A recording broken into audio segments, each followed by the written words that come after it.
जय हिंद साथियों, आज के इस क्लास में आप सभी का बहुत बहुत स्वागत है। तो साथियों, बिहार पुलिस सिपाही की नई भर्ती 2025 के लिए आज हमारा प्रैक्टिस सेट नंबर 19 चलेगा। इससे पहले साथियों आपका टोटल 18 सेट कंप्लीट हो चुका है और सभी सेट का जो पीडीएफ है वो आंसर के साथ बैच में अपलोड कर दिया गया है। जिनको भी बैच के बारे में जानना है वो आपको क्लास के लास्ट में बताया जाएगा। तो चलिए इसी के साथ आज के सेट को स्टार्ट करते हैं। तो चलिए आज का पहला क्वेश्चन देखिए। 2011 की जनगणना के अनुसार भारत में लिंगानुपात दर क्या है? चलिए क्वेश्चन नंबर 1 के लिए आप लोग आंसर बताइए। जनगणना 2011 के अनुसार भारत में लिंगानुपात दर क्या है?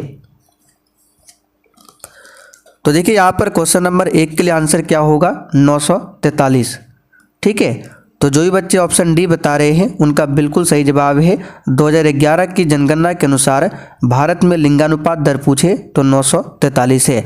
अगर आपसे पूछे कि 2011 जनगणना के अनुसार सबसे अधिक लिंगानुपात वाला राज्य कौन है, तो ये है केरल। और सबसे कम लिंगानुपात वाला राज्य पूछे तो वो है हरियाणा। ठीक है, क्या है? हरियाणा। ये क्वेश्चन याद रखना है। दूसरा क्वेश्चन देखिए। भारत की क्षेत्रीय सीमा तट से कितने समुद्री मील प्रति किलोमीटर तक समुद्र की ओर फैली हुई है? चलिए क्वेश्चन नंबर 2 के लिए आप लोग आंसर बताइए। भारत की क्षेत्रीय सीमा तट से कितने समुद्री मील प्रति किलोमीटर तक समुद्र की ओर फैली हुई है? तो यहाँ पर इस क्वेश्चन का आंसर हो जाएगा 12 समुद्री मील, लगभग 21.9 किलोमीटर। ठीक है, तो यहाँ पर सी ऑप्शन आपका सही जवाब है, 12 समुद्री मील। अगला क्वेश्चन देखिए। रेखांश की प्रत्येक डिग्री के लिए किसी जगह के स्थानीय समय में ग्रीनविच समय से कितना अंतर होता है? चलिए क्वेश्चन नंबर 3 के लिए आप लोग आंसर बताइए। तो इसका सही जवाब है 4 मिनट का अंतर होता है।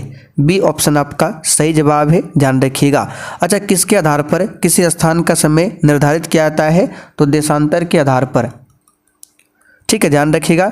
देशांतर जो है ग्लोब पर उत्तर से दक्षिण की ओर खींची जाने वाली काल्पनिक रेखा है। जैसे कि ये ग्लोब है तो उत्तर से दक्षिण इस प्रकार से जो रेखा खींचा जाता है इसी को बोला जाता है देशांतर, और इसी के आधार पर ही किसी स्थान का समय ज्ञात किया जाता है। ठीक है, अगला क्वेश्चन देखिए। आइसोबार रेखाएं किन स्थानों को आपस में जोड़ती है? चलिए बताइए क्वेश्चन 4 के लिए आंसर। आइसोबार रेखाएं किन स्थानों को आपस में जोड़ती है?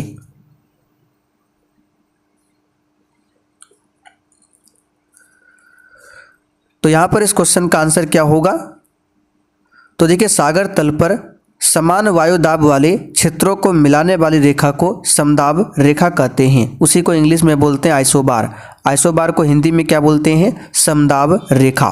तो यहाँ पर देखिए बी ऑप्शन में दिया हुआ है, बराबर दाब वाले रेखाओं को जो मिलाता है उसी को बोला जाता है आइसोबार रेखाएं। अगला क्वेश्चन देखिए। संवहनी वर्षा कहाँ पर होती है? चलिए क्वेश्चन नंबर 5 के लिए आप लोग आंसर बताइए। और साथियों, जिनको भी बिहार पुलिस का बैच चाहिए आप लोग व्हाट्सएप नंबर लिख लीजिए 9631887058। ठीक है, अभी बिहार पुलिस के बैच में आज ऑफर आया हुआ है, तो जिन्होंने नहीं लिया है आप लोग ले सकते हैं। इसके लिए आपको प्ले स्टोर पर जाकर एप्लीकेशन को डाउनलोड करना है। वो आपको क्लास के लास्ट में बताया जाएगा किस प्रकार से आपको कोर्स को बाय करना है। तो संवहनी वर्षा कहाँ पर होती है? तो संवहनी वर्षा जो है भूमध्य रेखीय या फिर विषुवतीय क्षेत्र में होती है। तो यहाँ पर देखिए दिया है विषुवतीय क्षेत्र में। आगे देखिए, NMD का तात्पर्य क्या है? चलिए बताइए, NMD इसका फुल फॉर्म क्या है? तो NMD का फुल फॉर्म होता है हिंदी में राष्ट्रीय मौसम विज्ञान विभाग, और इसको इंग्लिश में बोलते हैं नेशनल मेट्रोलॉजिकल डिपार्टमेंट। ठीक है, नेशनल मेट्रोलॉजिकल डिपार्टमेंट या राष्ट्रीय मौसम विज्ञान विभाग। ठीक है, इसकी स्थापना जो है 1875 में कलकत्ता में किया गया था। आगे देखिए, भारत में निम्नलिखित में से वह फसल मौसम कौन सा है जो मई जून में शुरू होता है और जिसमें धान और ज्वार, बाजरा आदि मुख्य फसलें उगाई जाती है।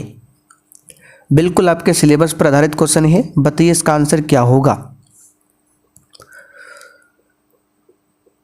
तो देखिए, हमने आपको रबी फसल, खरीफ फसल और जायद फसल के बारे में बताया था। तो वह फसल मौसम कौन सा है जो मई जून में शुरू होता है। ठीक है, मई जून में शुरू होता है, जिसमें धान, ज्वार, बाजरा ये सभी आता है। तो ये आपका खरीफ फसल, खरीफ फसल के अंतर्गत ही ज्वार, बाजरा, मक्का, जूट, मूंगफली, कपास, तंबाकू ये सभी आता है। ठीक है, तो यहाँ पर सी ऑप्शन आपका सही जवाब है, धान यानी कि चावल। और गेहूं पूछे किसके अंतर्गत में आता है, आप लोग कमेंट करके बताइए गेहूं कौन सा फसल है। भारत में निम्नलिखित में से कौन सी नदी घाटी कोयले के भंडारों से समृद्ध है। अब यहाँ पर आपको बिल्कुल सोच समझकर आंसर करना है। अब देखिए, यहाँ पर मैक्सिमम स्टूडेंट जो है बी ऑप्शन बता रहे हैं, लेकिन ऑप्शन ए और सी को भी देखना है। महानदी घाटी, दामोदर नदी घाटी, सोन नदी घाटी। सबसे पहले देखिए, कोयला की बात करें तो कोयला जो है गोंडवाना कोयला, आपने नाम सुना होगा। गोंडवाना कोयला जो है भारत में कोयला भंडार का 98% और भारत में 99% कोयला उत्पादन करता है। ठीक है, तो गोंडवाना कोयले की खदानें जो है दामोदर नदी घाटी में भी मिलता है, महानदी घाटी में भी है, सोन नदी घाटी में भी है। तो ऑप्शन के अकॉर्डिंग यहाँ पर डी ऑप्शन आपका सही जवाब है, उपर्युक्त सभी। किसी न्यायाधीश को एक उच्च न्यायालय से दूसरे में स्थानांतरित करने का अधिकार किसको है। तो ये पॉलिटी क्लास में बता चुके हैं, भारत के राष्ट्रपति को है। बी ऑप्शन यहाँ पर आपका सही है। भारत के राष्ट्रपति को शपथ कौन दिलवाता है, तो शपथ के बारे में आर्टिकल 60 में बताया गया है, राष्ट्रपति शपथ के बारे में। और शपथ कौन दिलवाता है, तो सुप्रीम कोर्ट का मुख्य न्यायाधीश। राज्यपाल को शपथ कौन दिलवाता है, तो जिस राज्य का राज्यपाल होगा उस राज्य में जो हाई कोर्ट है, उस हाई कोर्ट के मुख्य न्यायाधीश राज्यपाल को शपथ दिलवाता है। लेकिन राज्यपाल की नियुक्ति कौन करता है, भारत के राष्ट्रपति। अगला क्वेश्चन देखिए, राज्य विधानसभा द्वारा पारित साधारण विधेयक विधान परिषद द्वारा अधिकतम कितनी अवधि तक विलंबित किया जा सकता है। यहाँ पर ध्यान दीजिए, साधारण विधेयक है ना कि धन विधेयक है। और धन विधेयक के बारे में आपको बता चुके हैं कि अगर राज्य में धन विधेयक राज्य विधान द्वारा पारित हो जाता है, तो अगर उस राज्य में विधान परिषद होगा तो विधान परिषद जो है धन विधेयक को केवल 14 दिनों के लिए ही रोक सकता है। अगर 14 दिनों के अंदर धन विधेयक को पारित नहीं करता है विधान परिषद, तो स्वतः ही पारित माना जाता है।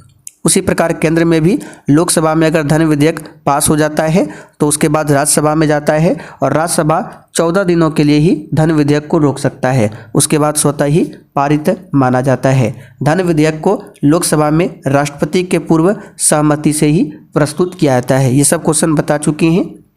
लेकिन यहाँ पर देखिए, साधारण विधेयक है, तो साधारण विधेयक को विधान परिषद द्वारा अधिकतम जो है 4 महीने के लिए रोक सकता है। यहाँ पर डी ऑप्शन आपका सही जवाब है, 4 महीना। भारत के मुख्य निर्वाचन आयुक्त का कार्यकाल कितना होता है, बताइए। प्रथम मुख्य निर्वाचन आयुक्त कौन थे, सुकुमार सेन। ठीक है, अभी वर्तमान में कौन है, राजीव कुमार। तो भारत के मुख्य निर्वाचन आयुक्त का जो कार्यकाल होता है 6 वर्ष अथवा 65 वर्ष की आयु जो भी पहले पूरा हो जाए। ठीक है, और आर्टिकल नंबर 324 से लेकर 329 तक में निर्वाचन से संबंधित उपबंध के बारे में बताया गया है, 324 से 329।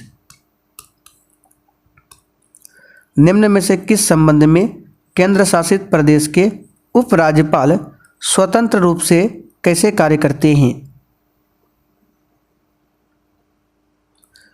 बताइए। निम्न में से किस संबंध में केंद्र शासित प्रदेश का जो उपराज्यपाल है स्वतंत्र रूप से कार्य करते हैं। तो केंद्र शासित प्रदेशों में केंद्र सरकार उपराज्यपाल की नियुक्ति करती है, याद रखिएगा, जो भारत के राष्ट्रपति का प्रशासक और प्रतिनिधि होता है। तो केंद्र शासित प्रदेश के जो उपराज्यपाल होते हैं कानून और व्यवस्था से संबंधित मामलों में, ठीक है, स्वतंत्र रूप से काम करते हैं। तो बी ऑप्शन यहाँ पर आपका सही है। राष्ट्रगान पहली बार कब गाया गया था? चलिए क्वेश्चन 13 के लिए आंसर बताइए। राष्ट्रगान को पहली बार कब गाया गया था? तो इसका सही जवाब है वर्ष 1911 में कांग्रेस के कलकत्ता अधिवेशन में। राष्ट्रगान को संविधान सभा के द्वारा कब अपनाया गया? तो 24 जनवरी 1950 को, जब संविधान लागू हुआ था ठीक 2 दिन पहले राष्ट्रगान को अपनाया गया था। भारतीय संविधान भारत का वर्णन किस रूप में करता है?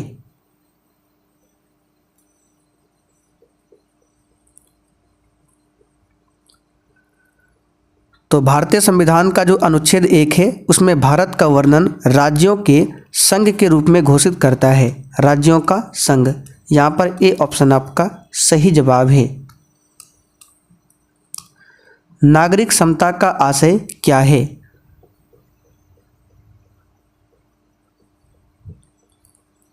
चलिए क्वेश्चन 15 के लिए आंसर बताइए। नागरिक समता का आशय क्या है? तो नागरिक समता का मतलब होता है कानून के समक्ष समता। यहाँ पर ए ऑप्शन आपका सही आंसर है। अगला क्वेश्चन देखिए, युद्ध या बाहरी आक्रमण के कारण संविधान के किस अनुच्छेद के अधीन भारत में आपात स्थिति की घोषणा की जा सकती है? चलिए क्वेश्चन नंबर 16 के लिए आप लोग आंसर बताइए। बहुत ही सिंपल सा क्वेश्चन है। देखिए हमने आपको 3 तरह के आपातकाल के बारे में बताया था। 352 में बताया था राष्ट्रीय आपातकाल है, भारत में राष्ट्रीय आपातकाल। 356 बताया था राज्यों में राष्ट्रपति शासन, और 360 बताया था वित्तीय आपातकाल। तो यहाँ पर पूछा गया है किस आर्टिकल के अधीन भारत में आपात स्थिति की घोषणा की जा सकती है? तो 352 के अंतर्गत भारत में आपातकाल लागू होता है। और 352 आर्टिकल का प्रयोग भारत में 3 बार हुआ है। पहली बार 1962 में हुआ था, दूसरी बार 1971 में, और तीसरी बार 1975 में। 1975 में जो लागू किया गया था आंतरिक अशांति के आधार पर लागू किया गया था। तो इसका सही जवाब है 352। और यहाँ से क्वेश्चन बनता है कि आपातकाल के बारे में किस आर्टिकल में बताया गया है? 352 से लेकर 360 तक में आपात उपबंध के बारे में वर्णन मिलता है। और भाग पूछे तो भाग 18 में आपातकाल के बारे में बताया गया है। अच्छा, आपात की स्थिति में जो भारतीय संघ है वो एकात्मक शासन का रूप ले लेती है। फिर से रिपीट कर देते हैं, आपात की स्थिति में क्या होता है? भारतीय संघ जो है एकात्मक शासन का रूप धारण कर लेता है और समस्त शक्तियां जो है अपने में केंद्रित कर लेता है। ठीक है, इस बात को ध्यान रखिएगा। अगला क्वेश्चन देखिए, भारत के किस राज्य ने सबसे ज़्यादा उप प्रधानमंत्री दिए हैं?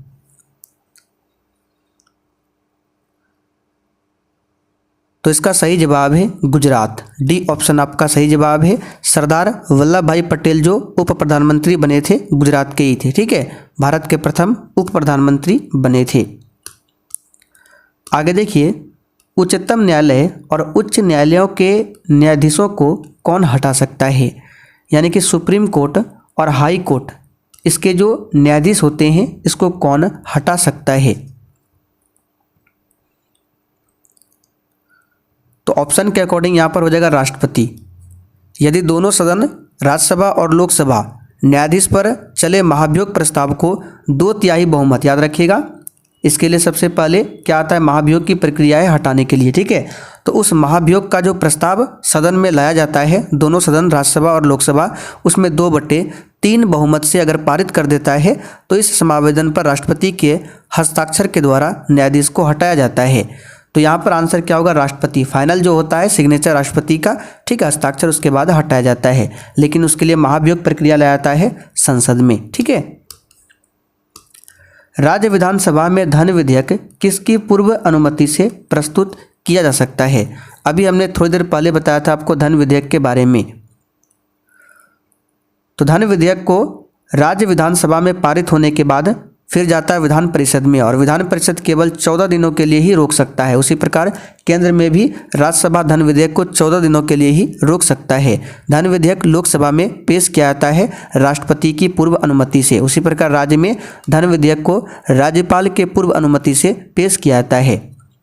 तो यहाँ पर इसका आंसर होगा राज्य का राज्यपाल। भारत में मतदान की आयु सीमा को 21 वर्ष से घटाकर 18 वर्ष कब किया गया था? ये तो सिंपल सा क्वेश्चन है, 1989 में किया गया था। कौन सा संशोधन हुआ था इसके लिए? इसके लिए हुआ था 61वां संशोधन 1989 में। संविधान के किस संशोधन ने मौलिक अधिकारों की अपेक्षा राजनीति के निर्देशक सिद्धांतों को अधिक महत्वपूर्ण बना दिया? तो इसका सही जवाब है 42वां संशोधन, जो कि 1976 में हुआ था। साथियों, 42वां संविधान संशोधन को लघु संविधान यानी कि मिनी कॉन्स्टिट्यूशन माना जाता है। इसी के तहत प्रस्तावना में संशोधन किया गया था। इसी के तहत मौलिक कर्तव्य को जोड़ा गया था। ठीक है, वर्तमान में 11 मौलिक कर्तव्य है। हमारा राष्ट्रगान पहली बार कब और कहाँ गाया गया था?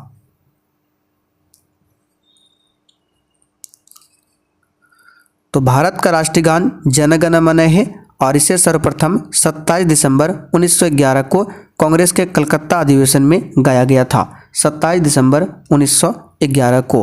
और राष्ट्रगान को गाने में जो समय लगता है वो 52 सेकंड का, ये तो आप सभी जानते हैं।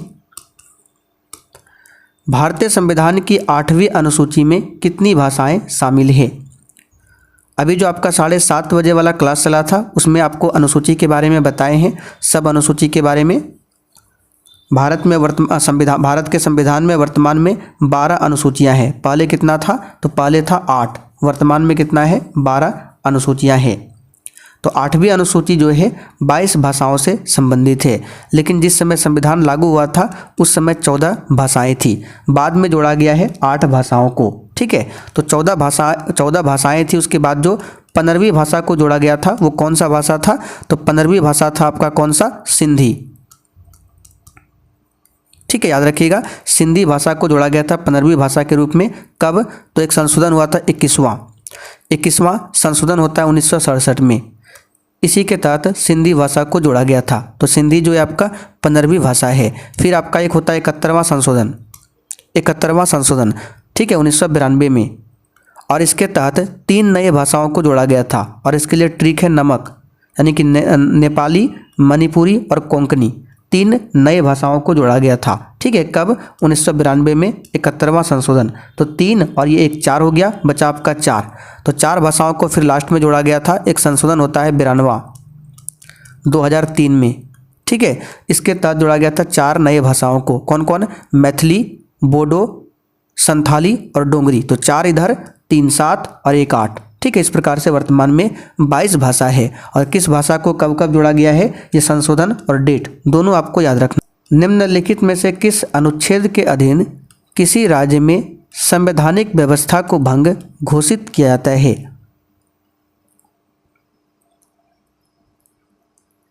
तो किस अनुच्छेद के अधीन किसी राज्य में? तो जब राज्य में राष्ट्रपति शासन लगता है, यानी आर्टिकल 356 जब लगता है तब संवैधानिक व्यवस्था को भंग घोषित किया जाता है। और सबसे पहले राज्यों में जो राष्ट्रपति शासन लगा था, कहाँ पर लगा था? पंजाब में। इस बात को ध्यान रखिएगा। आप लोग कमेंट करके बताइए, बिहार में अब तक कितनी बार राष्ट्रपति शासन लागू हुआ है और पहली बार कब लागू हुआ था? जब ना तो अध्यक्ष और ना ही उपाध्यक्ष उपस्थित हो तब लोकसभा की अध्यक्षता निम्नलिखित में से कौन करता है? तो लोकसभा में जब अध्यक्ष एवं उपाध्यक्ष दोनों का पद खाली होता है तब लोकसभा के अध्यक्ष के द्वारा रखे गए सभापतियों के पैनल में से ही कोई सदस्य प्रत्येक साधारण निर्वाचन के पश्चात राष्ट्रपति द्वारा नियत लोकसभा अध्यक्ष का निर्वाचन करता है। यानी कि जब लोकसभा का अध्यक्ष और उपाध्यक्ष दोनों ही अनुपस्थित हो तो लोकसभा के अध्यक्ष के द्वारा रखे गए सभापतियों के पैनल में से ही कोई एक सदस्य, ठीक है, अध्यक्षता करता है। यहाँ पर सी ऑप्शन सही है। आगे देखिए, अमनगढ़ बाघ रिजर्व किस राज्य में स्थित है? चलिए क्वेश्चन नंबर 27 के लिए आंसर बताइए। ये बिहार दरोगा में पूछा हुआ क्वेश्चन है, तो याद रखिएगा उत्तर प्रदेश में है। उत्तर प्रदेश के बिजनौर जिले के अमनगढ़ में स्थित है अमनगढ़ बाघ रिजर्व। अच्छा, उत्तर प्रदेश के और कौन कौन से टाइगर रिजर्व है जो कि एग्जाम में आता है? तो उत्तर प्रदेश के 4 टाइगर रिजर्व में से 3 जो है, एक तो आपका अमनगढ़ बाघ रिजर्व हो गया, और जो 3 है दुधवा टाइगर रिजर्व है, ठीक है। पीलीभीत है, पीलीभीत टाइगर रिजर्व, ये भी उत्तर प्रदेश में है। और तीसरा है Ranipur tiger reserve, Pilibhit tiger reserve और दुधवा टाइगर रिजर्व, और एक अमनगढ़ बाघ रिजर्व। ये चारों कहाँ पर है? उत्तर प्रदेश में है। अगला क्वेश्चन देखिए, चरक किस वंश से संबंधित थे? यानी कि यहाँ पर पूछा गया है महर्षि चरक जो है किसके दरबार से संबंधित थे, ये पूछा गया है। चरक की बात करें तो भारतीय चिकित्सा का जनक बोला जाता है महर्षि चरक को। इन्होंने ही चरक संहिता की रचना किया है। तो अगर आपसे पूछे चरक संहिता की रचना किसने किया है, तो महर्षि चरक ने। और महर्षि चरक जो है कुषाण वंश का सबसे प्रतापी शासक था कनिष्क। कनिष्क के दरबार में चिकित्सक थे, तो यहाँ पर इसका होगा कुषाण। आगे देखिए, बिहार मानवाधिकार आयोग कब गठित हुआ था?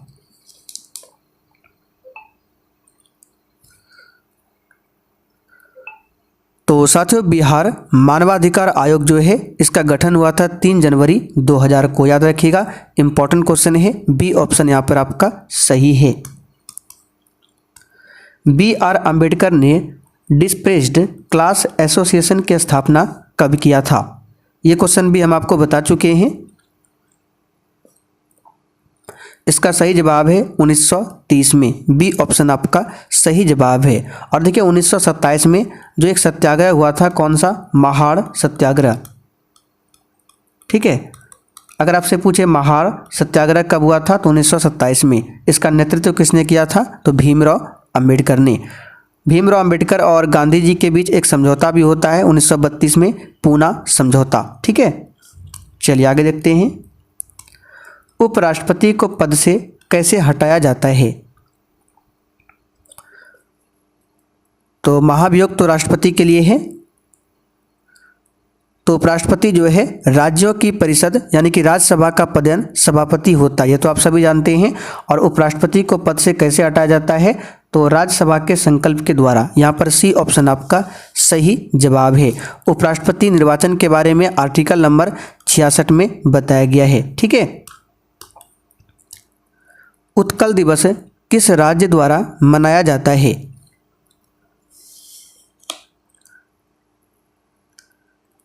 तो उत्कल दिवस जो है ये उड़ीसा राज्य के द्वारा मनाया जाता है। उत्कल दिवस, जिसे उड़ीसा दिवस भी कहा जाता है, और ये प्रत्येक वर्ष 1 अप्रैल को मनाया जाता है। बिहार दिवस कब मनाया जाता है? तो 22 मार्च को, ठीक है, क्योंकि 22 मार्च 1912 को ही बिहार की स्थापना होती है। अगला क्वेश्चन, आर्द्र भूमि दिवस कब मनाया जाता है?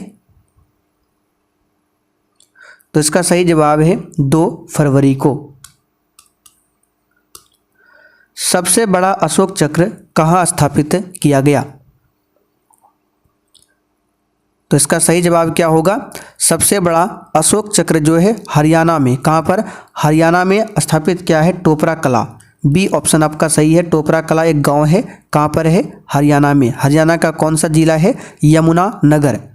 हरियाणा का यमुनानगर जिला है, वहाँ पर एक गांव है टोपरा कला, वहीं पर सबसे बड़ा अशोक चक्र स्थापित किया गया। कब? ये 2019 में ही स्थापित किया गया है। आगे देखिए, ज्वारनदमुख यानी ऐश्वरी कौन सी नदी बनाती है? तो इसके बारे में कई बार बता चुके हैं, नर्मदा और ताप्ती। याद रखिएगा, तो ऑप्शन में यहाँ पर ताप्ती दिया हुआ है। इब्न बतूता किस सदी में भारत आया था?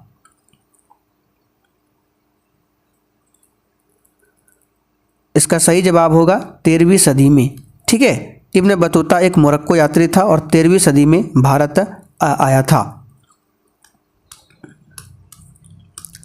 विद्युत शक्ति की इकाई क्या है? सिंपल सा क्वेश्चन है, वाट। ये विद्युत शक्ति की इकाई है, ठीक है। और कूलम्ब आवेश की इकाई है, जूल। कार्य और ऊर्जा की इकाई है जूल। वोल्ट विभवांतर का। सभी अम्ल में पाया जाने वाला तत्व कौन सा है? तो सभी अम्लों में सामान्य रूप से पाया जाता है हाइड्रोजन। डी ऑप्शन आपका सही जवाब है। जैसे कि हाइड्रोक्लोरिक अम्ल H आ गया, सल्फ्यूरिक अम्ल H2SO4, नाइट्रिक अम्ल HNO3, यहाँ पर देख सकते हैं सब में हाइड्रोजन आ रहा है, तो सामान्य रूप से पाया जाता है हाइड्रोजन। प्रकाशिक तंतु किस नियम पर कार्य करता है? अच्छा, हाइड्रोजन की खोज किसने किया था? तो 1766 में हेनरी कैवेंडिश ने हाइड्रोजन का पता लगाया था। तो साथियों, प्रकाशिक तंतु यानी ऑप्टिकल फाइबर, ये जो है प्रकाश के पूर्ण आंतरिक परावर्तन यानी टोटल इंटरनल रिफ्लेक्शन पर आधारित है ये ऑप्टिकल फाइबर। आगे देखिए, कौन संयोजी उत्तक नहीं है? बताइए, क्वेश्चन नंबर 40 के लिए आंसर क्या होगा? कौन संयोजी उत्तक नहीं है? तो इसका सही जवाब है हार्मोन, ये संयोजी उत्तक नहीं है। बाकी उपास्थि, रक्त, अस्थि ये उत्तक है। रक्त की बात करें तो ये एक प्रकार का तरल संयोजी उत्तक है, ठीक है। अस्थि की बात करें तो अस्थि आपका कौन सा हो जाएगा, और उपास्थि ये दोनों अलग है। उपास्थि जो एक प्रकार का संयोजी उत्तक है और ये एक आपका तरल संयोजी उत्तक है, ठीक है। और बाकी अस्थि की बात करें यानी हड्डी, तो ये कठोर संयोजी उत्तक है। तीनों याद रखिएगा, तरल संयोजी उत्तक, उपास्थि जो है संयोजी उत्तक, और अस्थि जो है कठोर संयोजी उत्तक है। चलिए आज का आखिरी क्वेश्चन, ओडिशा की बादाम पहाड़ी से कौन सा अयस्क निकाला जाता है? तो बादाम पहाड़ की खदानें जो है उड़ीसा के मयूरभंज में स्थित है और इससे हेमाटाइट निकाला जाता है। बी ऑप्शन यहाँ पर आपका सही जवाब है, ध्यान रखिएगा, हेमाटाइट अयस्क। तो चलिए साथियों, आज के लिए इतना ही है। अब देखिए, जिनको भी बिहार पुलिस का बैच को ज्वाइन करना है, आइए आपको बता देते हैं।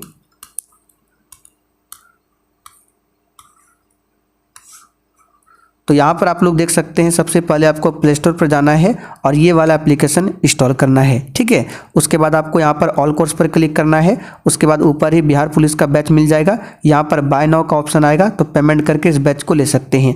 आज इसमें ऑफर निकला हुआ है, तो जिन्होंने परचेज नहीं किया है आप लोग फटाफट से ले सकते हैं। बाकी बैच में क्या मिलेगा, जानकारी चाहिए तो ये नंबर लिख लीजिए 9631887058, इस पर मैसेज करके संपूर्ण जानकारी ले सकते हैं।